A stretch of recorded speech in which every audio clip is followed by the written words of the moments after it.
All right. All right. So we'll go ahead and get started then.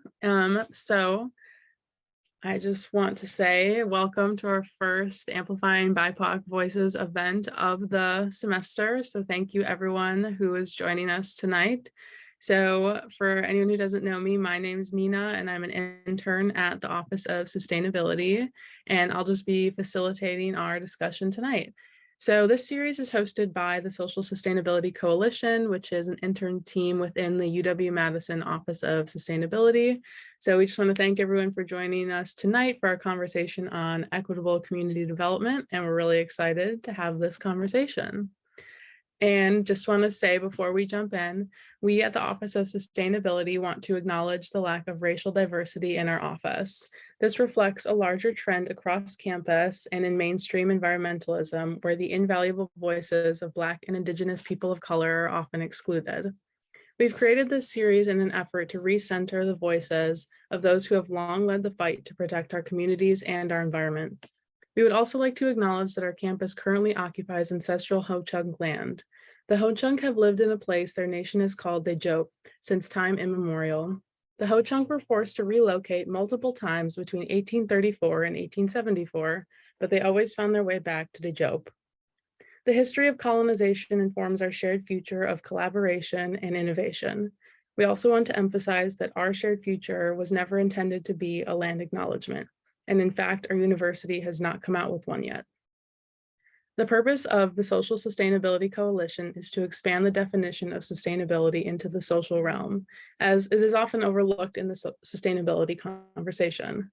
We'd like to emphasize that this is a safe space. All opinions, feelings, and experiences are welcome to be shared. And for today's panel, we have the incredible Brian Benford as our guest speaker. We'll let Brian introduce himself and tell us about the work he has done in the community of Madison, and we can open up the panel for discussion. Brian, if you'd like to go ahead. Thank you so much, Nina, and thank you everybody for joining tonight. It's really an honor to be here with your first gathering. My name is Brian. I use he, him, and his pronouns. Gosh, where do I start? Once again, it really is an honor, and I mean that from the bottom of my heart to be with you all tonight. I'm at the UW-Madison Odyssey Project space, which is in the South Madison UW Partnership space at the end of Park Street. So as we're talking, you might hear some kids and people in the background. On Wednesday night, we have our classes. I just want to, if this is okay with you all, I'd like this to be an open conversation. I'll tell you a little bit about myself.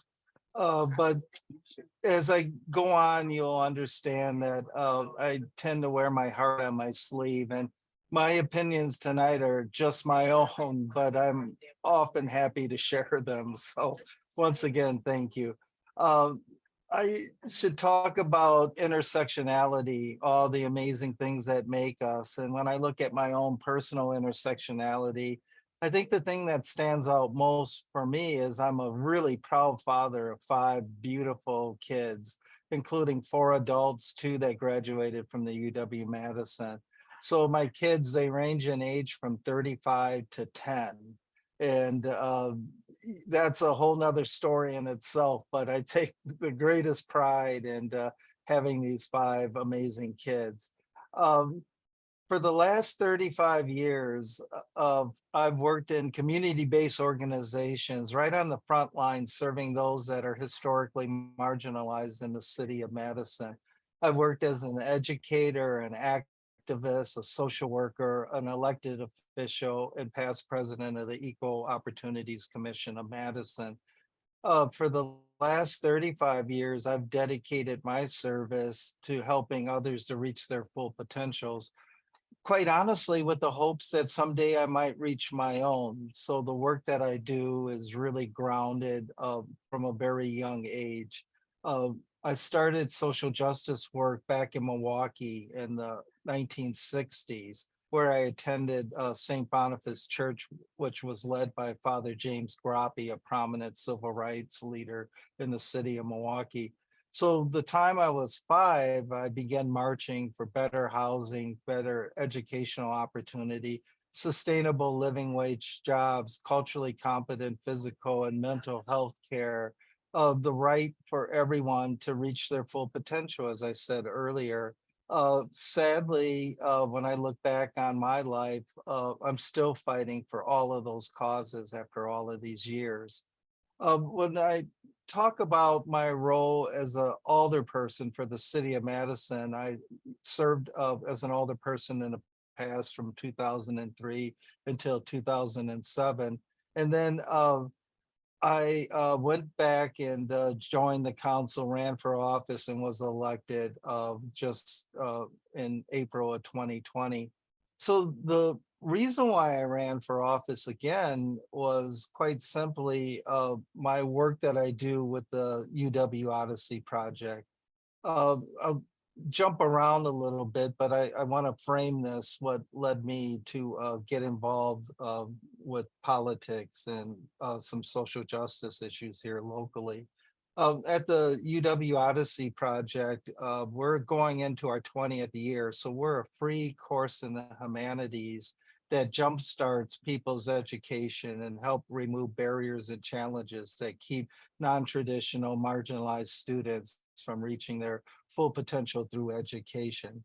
So under the umbrella of the Odyssey project, there's Odyssey Junior, where we work with uh, children from birth to 18. We have Odyssey Beyond Bars, where we're going into state prisons and providing humanities education.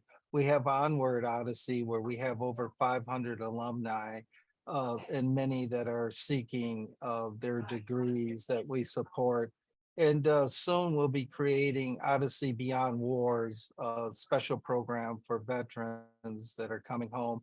And we're also contemplating starting something called Odyssey for Aging and for senior adults, that they'll have opportunities to continue to be lifelong learners. So under the umbrella of Odyssey, there's many amazing things. And I guess I should, in full transparency, say that I'm an alum of the Odyssey Project. I'm an alumni of the class of 2007. Because of Odyssey, I was able to go on and get my bachelor's of social work degree from the UW-Madison. And then at the ripe old age of 60, I got my master's degree from UW-Madison in social work. So it's my extreme desire to be able to continue to serve the community for as long as I can. And ultimately, I like to provide therapy, especially for folks that are transgender, identify as transgender. So the Odyssey Project was life transformative for me and for my family. It rubbed off to be intergenerational, where my kids, it was instilled in them early to right to be lifelong learners. And I'm not talking about careers here or things like that, but just that visceral right that all of us, no matter what our backgrounds, no matter what our incomes or zip codes, we all deserve that right to free quality education. So I'm really proud of the Odyssey Project. I saw that they sent links out for those of you that don't know it. Feel free to check us out. While working for Odyssey each day, I'll give you an example of a day to day, and I'm saying this not to be overly dramatic or anything like that, but I just want to give you a little flavor of some of the work that I do. I know many people had seen the movie Precious. Remember that movie that came out a little while ago? If you haven't seen it, you should. It's a powerful movie. But in my life, I see the movie Precious play out every single day. I see people that are experience unresolved mental and physical health issues. I see people every day that tragically are experience domestic and interpersonal violence. I work with people that face housing insecurity, people that don't know how they're going to put food on the table. The deepest concern for their children's well-being, their education, their safety. I think it goes without saying, and maybe it's become somewhat cliche about the last few years with COVID, But in my reality, COVID has stripped away the veneer of any false pretenses and shined the spotlight on all the inequities and all the social injustices, not only within the city of Madison or Dane County, but across the nation and across the globe. So in my 35 years of serving others, I've never seen the level of suffering I have over the last few years. When I graduated with my master's degree, as I was looking around and thinking about the political process, thinking about our elected leaders, sadly, I came to the realization, maybe not sadly, I think there's power in knowledge. But as I looked around, I saw many of our policymakers that were either indifferent or they were ignorant or they just really didn't have the real life lived experiences to address some of the things that we're facing today.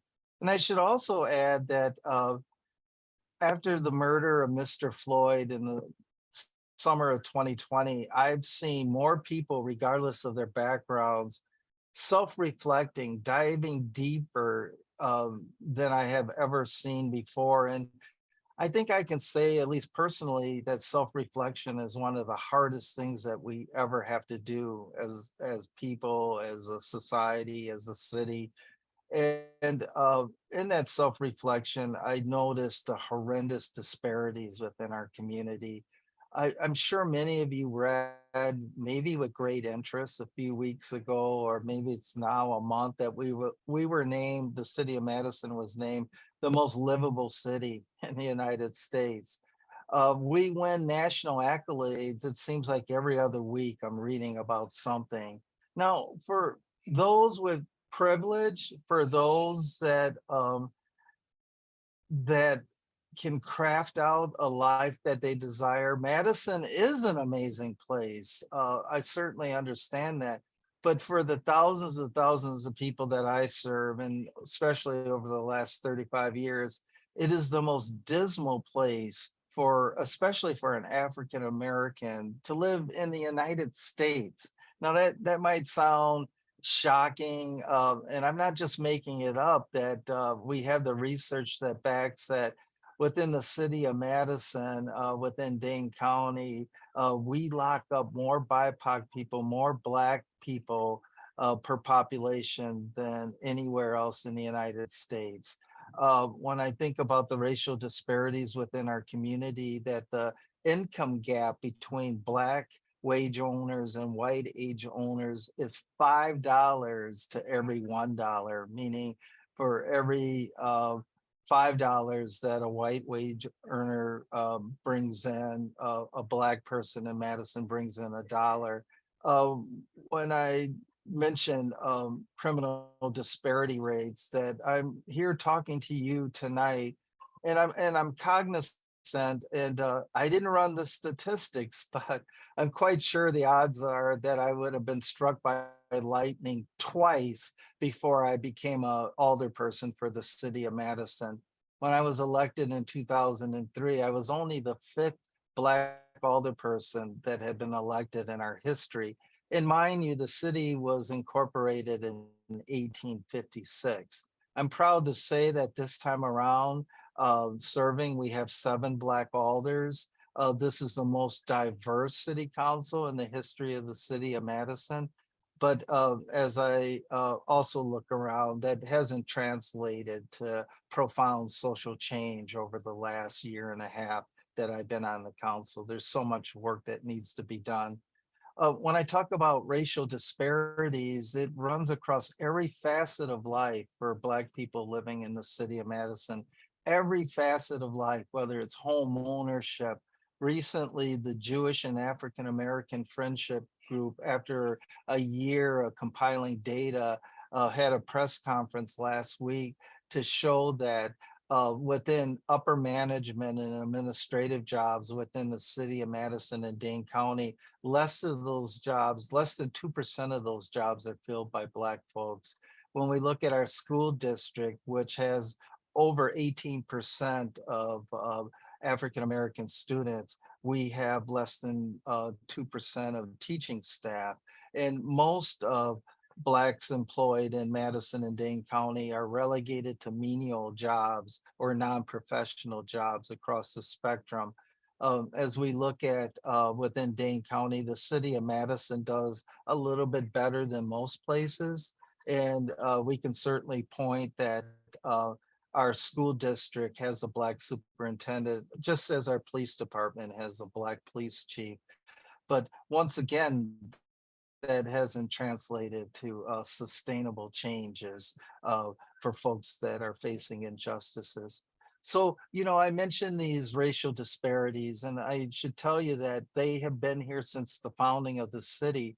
We know that in 1900, there were 69 Black people in the city of Madison, spread across 16 families. Most of those folks had migrated from larger urban areas. And this might seem a little weird, but most of those folks had degrees. Most of those folks had advanced trainings. But guess what? They were relegated to menial jobs such as housekeeping or cooking or cleaning or nannying. And back then in 1900, there was nobody that would rent to Black people. It was impossible for a Black person to buy a home in the city of Madison in 1900. So I had mentioned in my journey since the 60s how things haven't changed. The example I cited, not much has changed as far as the quality of life for Black people living in the city of Madison since the earliest Black folks came here. And I find that horrific and tragic.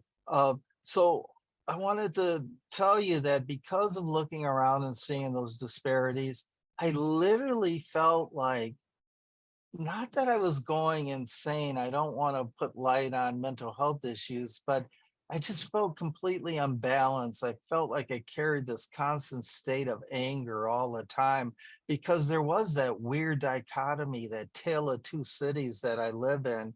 And the district I represent, I should mention, is from lake to lake, from Lake Mendota to Lake Monona, half of the isthmus. So I might be the only Black person to represent a district with that type of privilege ever. I plan on leaving office at the end of my term next April. And I worry about how the district would be represented. But if you look at all of the voting districts throughout the state of Wisconsin, the one I represent is one of the districts that has the most voters.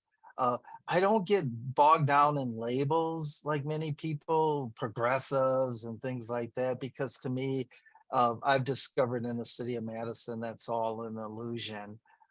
Because if it was true, we wouldn't be faced with these insidious racial disparities that we navigate. And I talked about the city of Madison, and all of you have seen the numbers out there. And in the opening statement, Nina, I deeply appreciate what you said, that if we even look at campus, we look at the amount of African American or Black students at the UW campus, it's dismal, isn't it? The new chancellor came out on her second day to talk to UW Odyssey, and we had an opportunity to tell her, to remind her that yeah, you were probably brainwashed in the fact that you think that this is such an amazing place. It is a beautiful campus. It's situated in a beautiful area, but around social justice issues, we got a long, long way to go, not only on campus, but the city, the state. I should pause there and mention that within the city of Madison, I talked about horrendous racial disparities. I'm sure you heard about the state overall. So we're right in line with the state as being one of the worst states to live in, by many measures, worse than Mississippi or Alabama for Black people.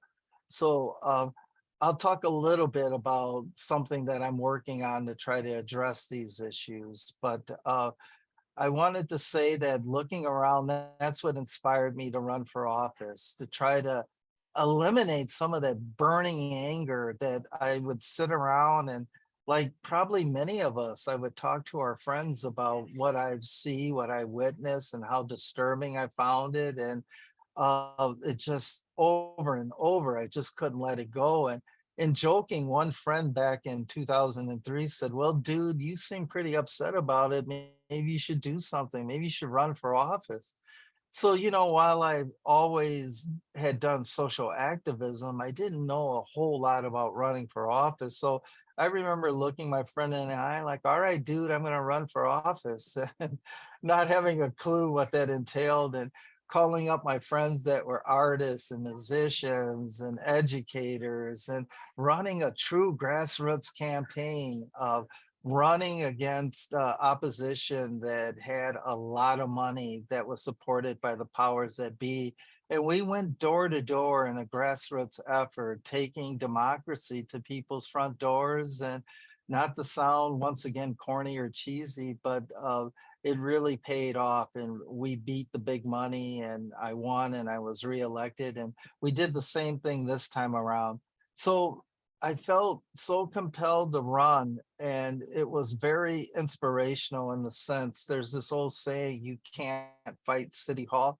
Well, if we were all in person, I could look you in the eye and say that's BS. You can not only fight City Hall, but you can bring along other people to fight City Hall as well. And that's very empowering.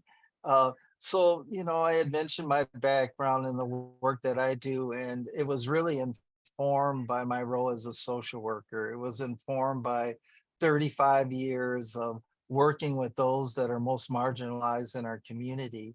I never had to read memos or research papers to get it. Growing up and raising 5 kids, oftentimes with low income wages, when I looked in the mirror, I saw the face of poverty, and that made me a more effective, more empathetic social worker that allowed me to build rapport and trust with those that I serve, because I had those real life experiences, and I took that with me into the political arena. So that's a little bit about the work that I've done. I could stop and tell you all that I'm a Cancer. I like long walks on the beach. I like holding hands, eating grapes, and all of that stuff. But I think I'll stop there, because I really do want this to be a conversation. And I do want to share with you something that I'm very excited about, what we're working on to try to address some of the racial disparities. Thank you so much, Brian. That was just really, really enlightening, I think, for a lot of people, especially those who, are a part of the university community. I just want to open it up to see if anyone has if that would be okay, if anyone has some questions they might want to ask to facilitate a discussion for tonight.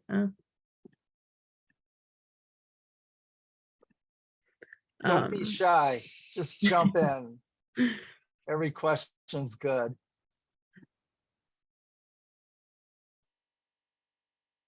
Yeah, and if people from the office as well would like to ask, please feel free.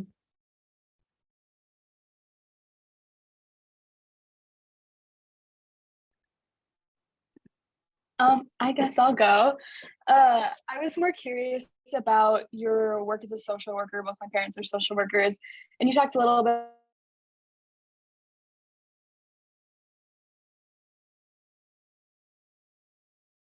question now. Gabby, you cut out on my end. Did everyone else hear Gabby? No, Gabby, can you say that again? Yeah, can you hear me right now? Yeah, I was trying to read your lips earlier, and I'm just not very good Okay. at it.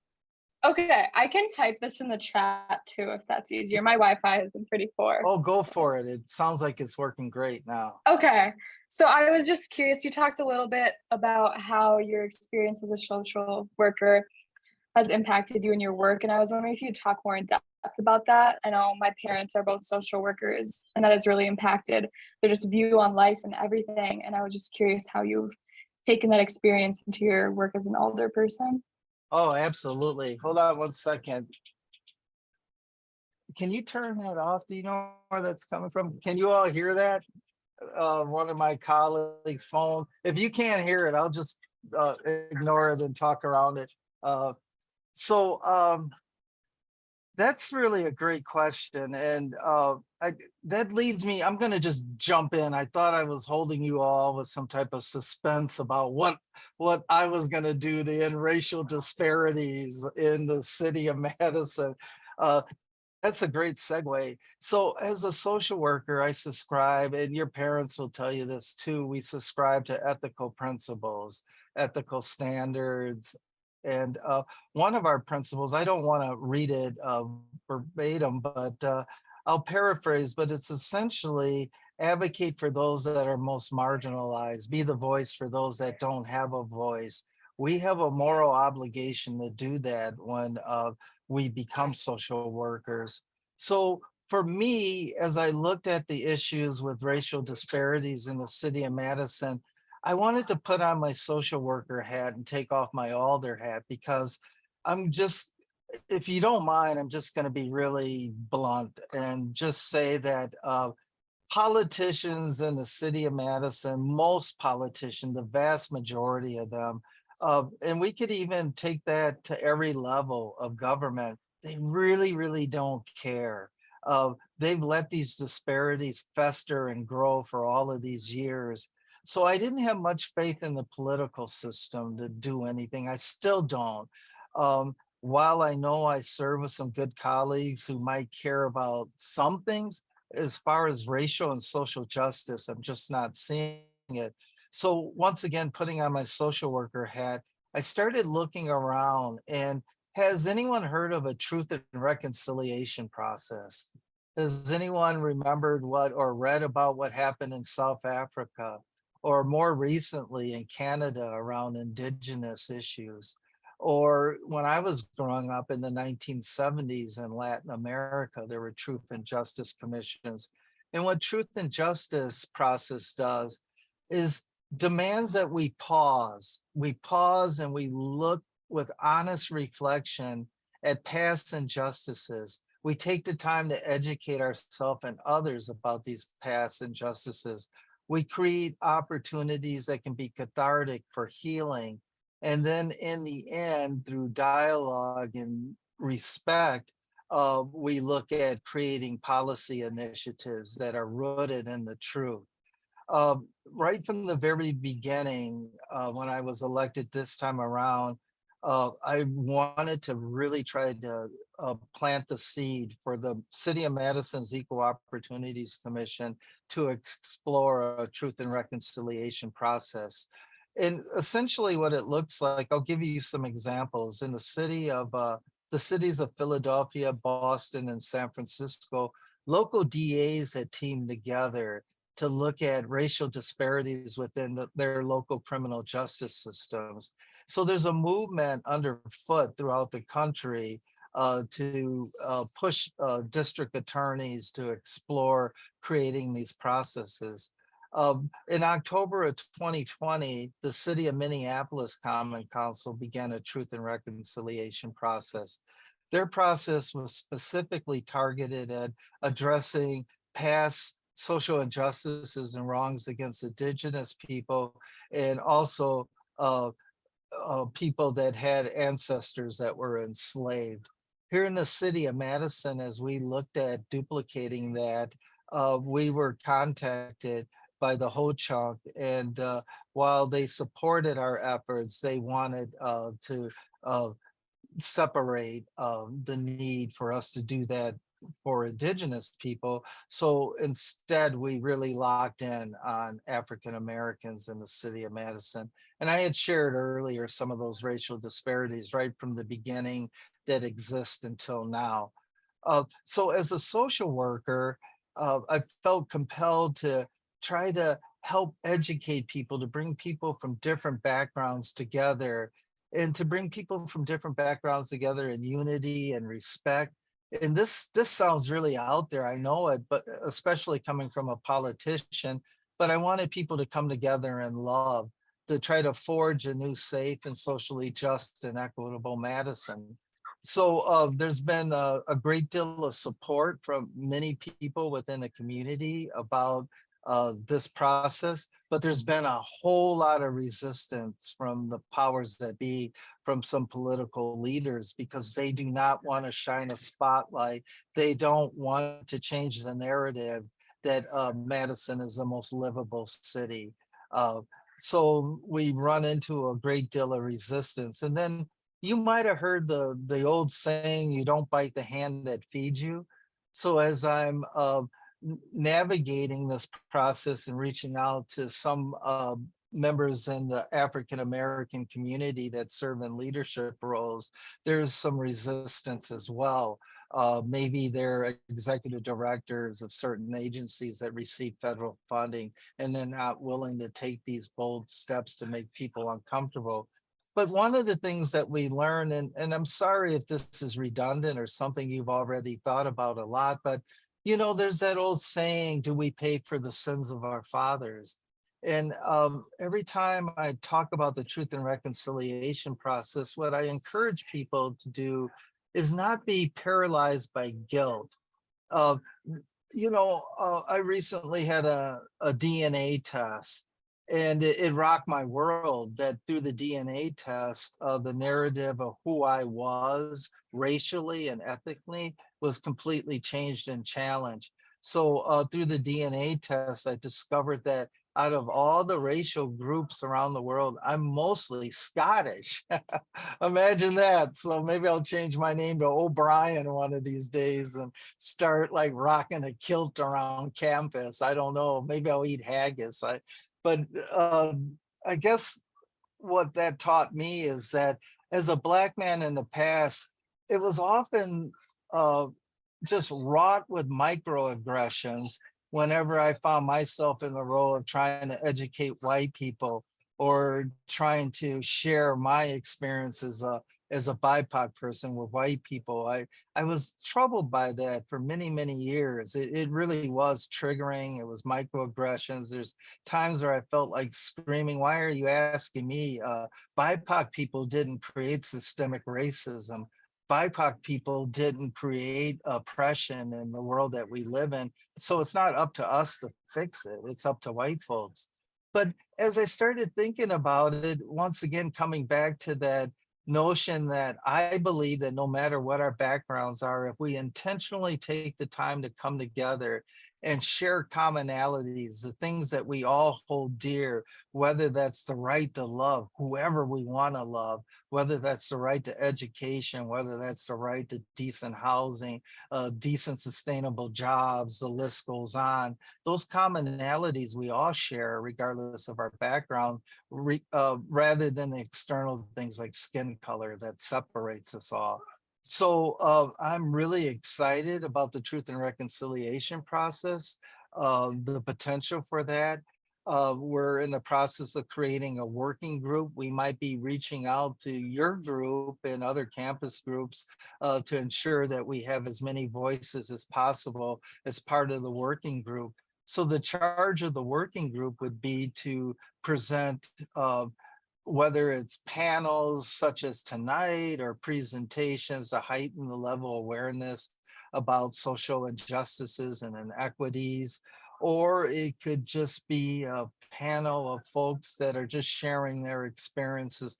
However it looks, we don't know. The ownership will be with the working group that will implement a truth and reconciliation process. So I invite you all to kind of keep your eye open if you have an opportunity to support our work through the Equal Opportunities Commission or within your groups. If you want to be involved, please don't hesitate to reach out. So all of that was a long answer, Gabby, but that was informed in my work as a social worker. And long before I became a license or a credentialed social worker, those are the things that I was fighting for. But now, because I subscribe to this code of ethics, it's really important to me. Please, someone else must have a question. Yeah, I actually wanted to ask a little bit. I know you talked about your work as a social worker, but I wanted to ask maybe about as you kind of became an alderperson and got to see you know, the city of Madison through a different lens. Was there any, like, I know you talked about the Equal Opportunities Commission. Were there any other initiatives or projects that you just felt were really personally rewarding for you and being in that position that you felt like you could make a change in the city? Thank you, Nina. That's a great question. I'm gonna start from, we call it a micro level, that when I walk out of this room and I walk into a room of teenagers with Odyssey Junior, and they see this scruffy old dude, and I'm sitting there, and something might come up about city issues, and someone points and goes, well, there's an Alder person. So let's just be really honest. If any of you went out right now after this call and stopped 10 random people on the street, you don't have to do this, but trust me, if you stop 10 random people and go, hey, who's your Alder person? Maybe a couple people would know, no matter where you live in the city. I had mentioned I have one of the most active districts in the state of Wisconsin. Maybe 3 people would know I was their Alder person. And I do that every time I run for office. I just randomly walk down the street and go, hey, I'm new here. Who's your Alder person? And most of the time people are like, what the heck's an Alder? What are you talking about? Or, and then, you know, I go, who's your city council person? And that might make a little bit more sense, but nobody really knows. Nobody knows what we do. But the people that do know, they wield so much power, Nina, and the rest of you. So when I can walk into a room and a young BIPOC person, regardless of their background, takes a look and says, well, please, I have healthy self-esteem. So when I say this, I'm not knocking myself too much, but I'm not the shiniest apple on the tree. You know, I'm not the, I'm 63, and sadly, my generation has learned to navigate and live with systemic racism. We might say we hate it, we deplore it. I've learned to cold talk.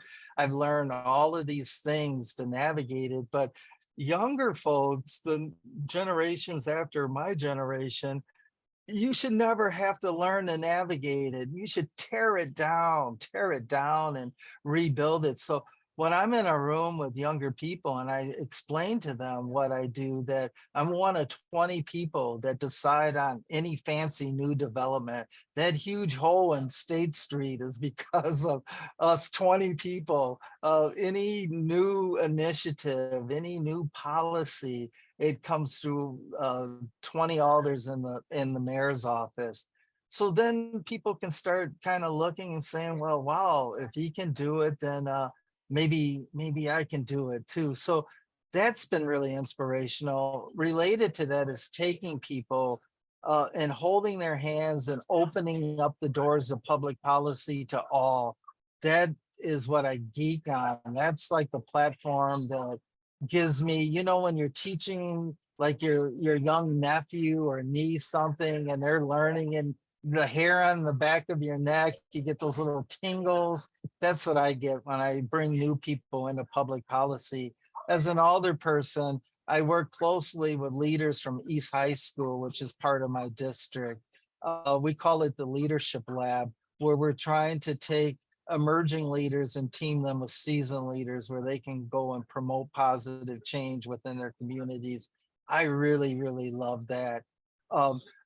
Lately, as I mentioned, because of the racial disparities, one of the hardest things, I shared the joyful things.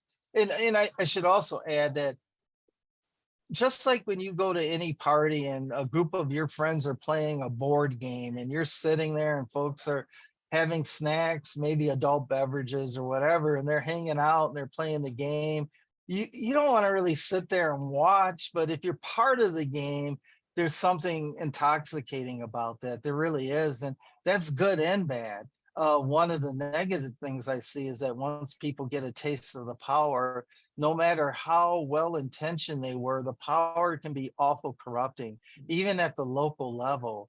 As I said, you know, there's 20 of us, you might not think it's such a big deal, but every initiative has to come through us. Every developer who wouldn't give me the time of day in the past needs to talk to me and get my approval. So there's a great deal of power in that. And sadly, watching some of my colleagues have that power become intoxicating, and they slip over to the dark side where it becomes a cult of personality. That's some of the more challenging things. But I guess the short answer would be, once again, bringing new people into the public policy process is really, really amazing. Thank you so much, Brian. That was a wonderful response. I just had a quick follow-up question. You kind of mentioned that a lot of the development has to go through the city council first. I was wondering if you knew much about the Black Business Hub and just kind of where that process is at. I see it out my window. I work in a Villager Mall where they're building that. So I see that. And I got to tell you, I'm really excited about the changes. I moved to Madison in 1979. So you probably saw TV shows about the 70s. Maybe your parents tell you boring 70s stories, but Madison was so magical in 1979. And I gotta tell you, I was looking at things through the idealistic lenses of an 18-year-old that had just moved here. In 1979, I had an afro that wouldn't even fit on this Zoom screen. You know, it was an amazing town. I saw that people from diverse backgrounds coming together. In 1979, there were more Black-owned businesses and social outlets for the Black community. So the changes that I've seen over time have been rather profound. But as I fast forward and as I looked around, and once again, as things changed, and I feel like I go around in some circles, so bear with me. I tell them it's circular, but I always come back. I promise. I'm not a linear kind of person. But when I look at my generation, which once again from the 70s, I grew up in the 60s and 70s, we were given. Your food's on top of the microwave. We were Your given. food's on top of the microwave. Sorry, folks. We were given, you know, great lessons from the 1960s, whether it was about environmental or civil rights or other things. And during the 80s, I feel like my generation and older generations just absolutely dropped the ball on social injustice and inequalities in our community. And the reason why I said that never became more evident in the summer of 2020, when I looked at all the amazing, beautiful younger generation demanding change and demanding action. That was a direct reflection. I took that personal in the sense that my generation had failed younger generations, and that there's so much work to be done. So shoot, I lost it. Gwendolyn, tell me the question one more time. No worries at all. I got in a loop and it just flew out of my head. All good. I was just asking if you knew much about the Black Business Hub. Yeah. Here we go. It's all coming back. So when I came in 79, I had heard about the Greenbush neighborhood, not far from campus, that was an ethnically diverse neighborhood, a thriving neighborhood that had been completely destroyed under the guise of urban renewal. Essentially, what it came down to was some really racist city planners that really didn't like the fact that all of these folks were living in harmony. They had tried to put them next to a landfill. Brittingham Park used to be a landfill. Once they busted up the Greenbush neighborhood, a lot of Black folks moved to South Madison. They moved to areas off of Park Street. And for many, many years, there was a thriving, I don't want to say thriving, but there was a emerging Black community, whether it was through Mount Zion Church or Nehemiah with Pastor G and Justifiable Anger. So the Urban League, when they took a stance to be in South Madison in this neighborhood, it was amazing that they decided to build the Black Business Hub here. So along with the Black Business Hub, we also have plans and funding being raised as we speak for a Black Cultural and Excellence Center, which will be literally just a couple blocks away from the Black Business Hub. Also next to the Black Business Hub, I said before, is the UW Madison South partnership, which is pretty profound. We have Madison College right there, where the city's building CDA housing, which is so-called affordable housing, which will be on the site. So along with the Black Business Hub, there's amazing opportunities for a renaissance. Just a little bit down the road, you probably saw where the Pick and Save is, there will be a new grocery store and new sustainable developments, along with more housing opportunities. See, I got lost there for a second. Thanks for bringing me back, Gwendolyn. Of course, thank you. I want to just say one more thing about the whole business hub. Here we go. I had mentioned, I think it's really amazing, right? Like this renaissance, but part of that calls for a parking ramp, a frickin' parking ramp that costs $6 million. I wanted to puke when I heard about that. And I started expressing my concerns to Black leaders, those that were involved in creating the Black Business Hub. And there was tons of resistance. There was a little animosity about my stance, because the way I'm coming at it is that for us to be sustainable, we have to get out of our cars. Now, I grew up in the 70s in car culture, and I know that's really hard, but next to the Black Business Hub is going to be a bus rapid transit station. So we're creatively looking for ways to get people out of their cars. So when I said, rather than $6 million to build a stupid place where cars rest while we work, let's build housing. So the pushback that I got from the Black community is, well, your white neighborhood has these fancy parking ramps downtown. Why can't we have them? So then I started pushing back and asking city engineers and people designing it, can't we put a green space on the top? Can't we retrofit it that if we ever did get people out of cars, that there could be small business stalls, like a micro enterprise for historically marginalized people? Could we build performance space within that parking ramp where the community can come together to hear spoken word or music or have picnics? So I'm still fighting that fight. But I'm excited about the hub, but I'm a little salty about the stupid parking ramp.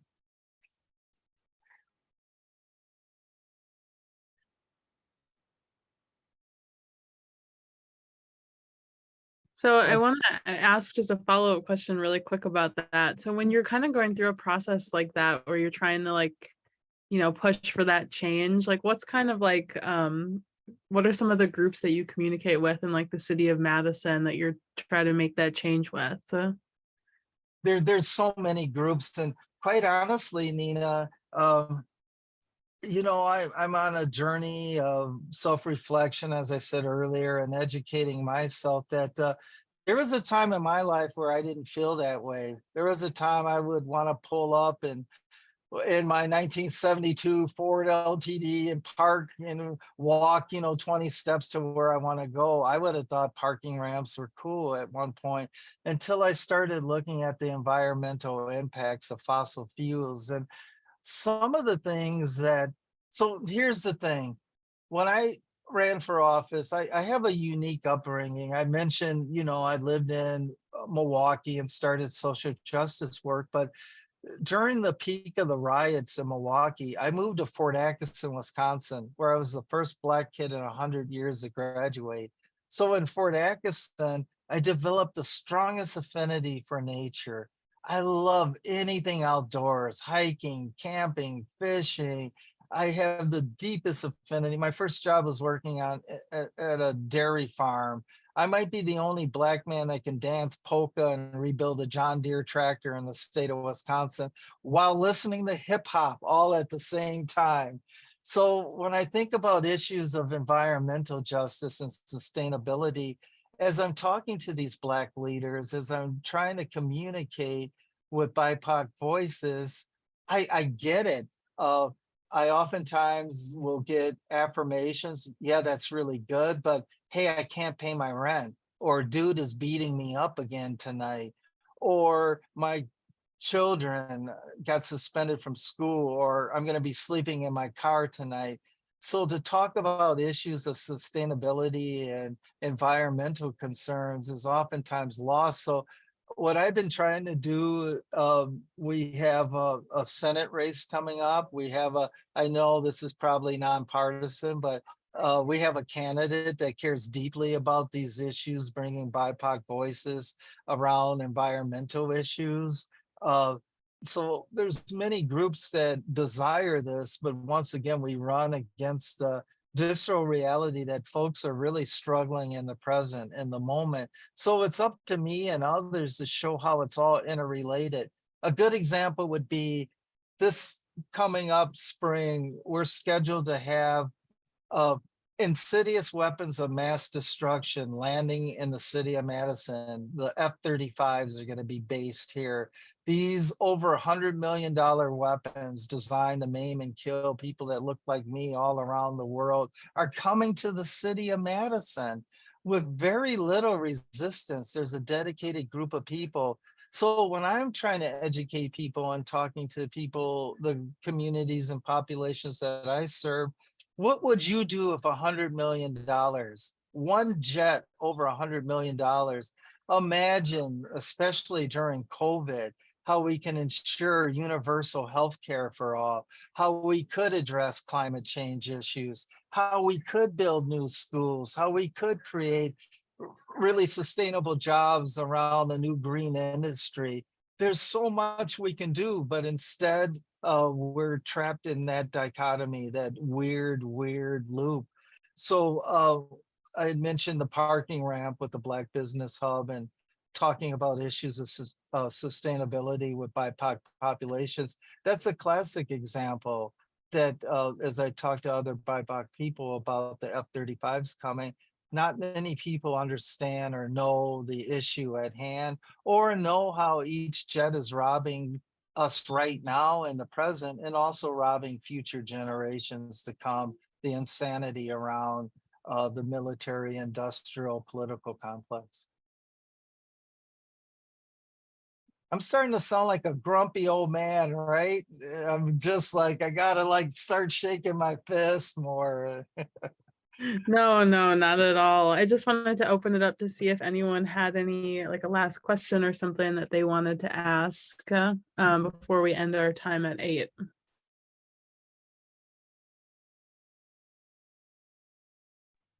If no one else has one, I'll ask one more, if that's okay. So I guess sort of as a good ending, if there's like one piece of advice you give to the next alder person who will succeed your position, or sort of one thing you're looking for them to do, what would that be? Ooh, well, that's kind of easy, honestly. I'll just draw from my own experience. I talked about the intersectionality that makes us all, that, you know, I'm a father, I'm a social worker, I'm a son, brother, all the beautiful mosaic pieces that make all of us. What I would say to them, it depends. I told you that a lot of people go into politics for all the wrong reasons.